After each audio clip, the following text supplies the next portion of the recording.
So, Yeah. what do you feel? What do you feel is the root of why people or Hmong women become insecure, become hateful sometimes? hmm And I think that just definitely has to do with their background and how they were raised and how their parents, you know, grew them up as. Luckily for me, like I said, my parents were never the ones to be like, you need to be this way. Mm-hmm. But I know it's very easy for Hmong families to be criticizing their daughters and expecting them to be a certain way. So I've been so lucky to have been raised to become so independent and, just really chasing my dreams. And so I think for others, it's just kind of like either you have to kind of just learn how to be on your own and kind of try to not escape your family, but kind of just escape the situation and kind of find yourself and not have other people's opinion really matter to you, whether that's your family, your friends, or even yourself. Mm-hmm. hmm And one thing I want to say is that sometimes it is, I think that Hmong women or Hmong female identifying individuals, hmm uh, we have strived so much, just from what our roles were, what our expectations were just 40 years ago in the old country where our parents and grandparents came from.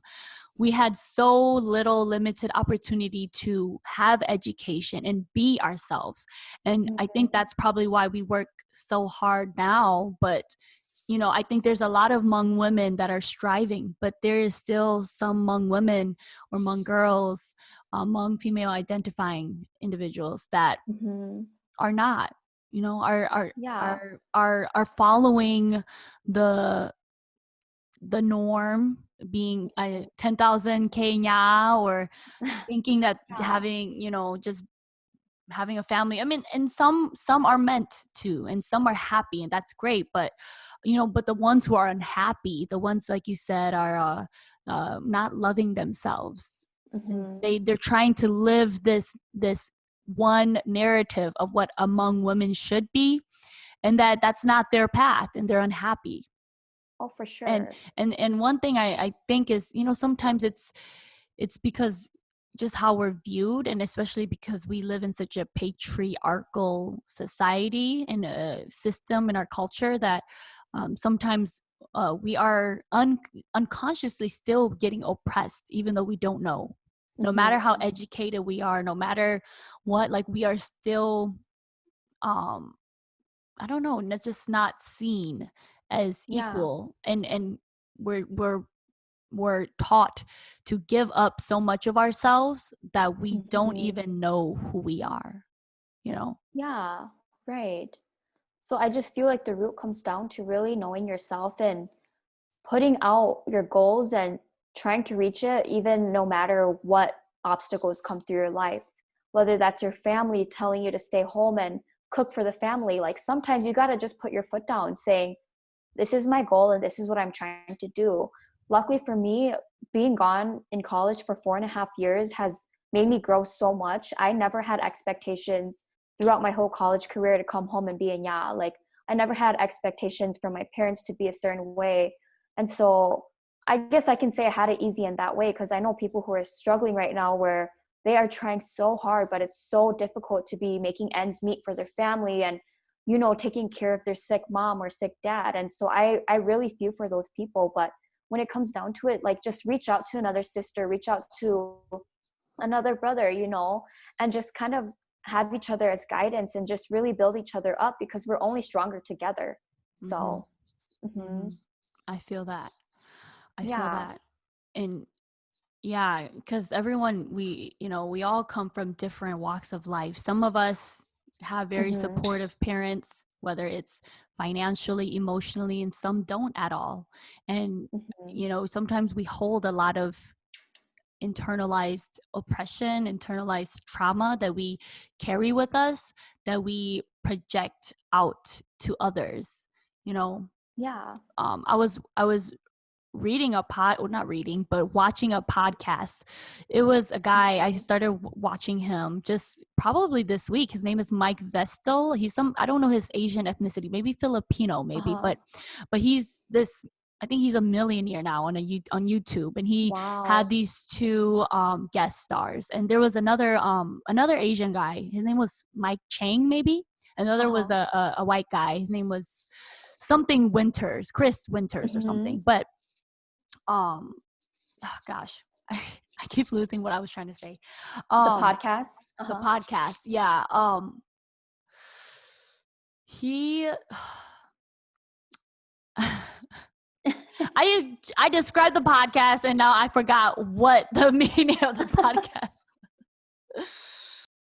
It was something important, but I keep forgetting because then I was explaining the whole thing and I forgot. Okay. But how can people uplift themselves from this yeah, I remember what I was saying now about trauma and okay. I remember. Okay, so one of the guys was talking about, right, because how we said that, you know, some people have internalized trauma, internalized oppression that they're projecting out into the world, like whether it's through projecting yourself as a victim all the time, or projecting yourself in an angry way or in a jealous way, or having two-faced where you're really kind to others, but inside you're so spiteful and hateful. And one of the guys on the podcast was saying that being angry or being sad all the time is not supposed to be normal, right? It's healthy to be angry and sad sometimes when it's necessary and there's a reason, but to always every day feel angry or sad all the time, it's basically telling a sick person who probably has like the flu, telling that person that it's normal to be sick, but it's not. It's not normal to be sick. It's not normal to be angry and jealous and spiteful all the time when you see someone succeeding.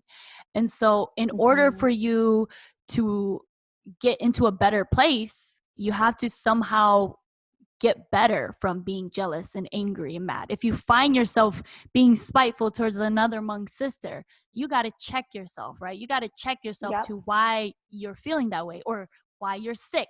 Not saying that, not saying it's equal, but you know, just kind of like, I'm sick. Why am I sick? What am I doing? What do I need? What kind of medicine? What kind of action do I need to take to make me feel better, to get me better into a better health?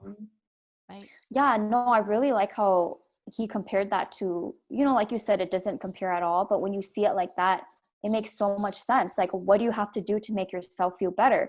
Because, you know, when people are sick, they want to feel better right away.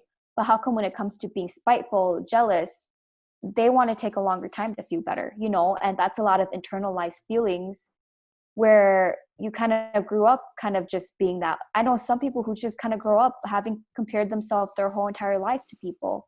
Some people who maybe something happened in their life where one person said one comment and that affected their whole entire way they viewed themselves.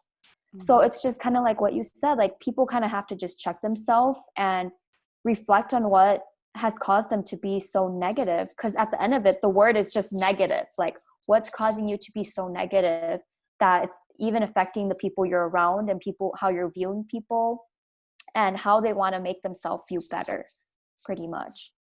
And I like how he put it that way too. So right, I'm so glad I remembered it. No, I'm glad you remembered it. What was it? Yeah, no, for sure. So I need to look at that podcast. I like that. Yeah, I'll send it to you. It's like a 2-hour podcast though. They talk about so many great things. Like it's these two rich guys, or they're all rich, but they don't really talk about money. They talk about spirituality and their own self journey on how they got to where they were. So they seem like really cool rich guys, really cool, humble super rich cool. guys. Yeah. Right. But yeah, so I think what we're trying to say, or I don't know, correct me, but it's like you need to have a sort of higher awareness of yourself and your feelings and stop blaming other people for how you are.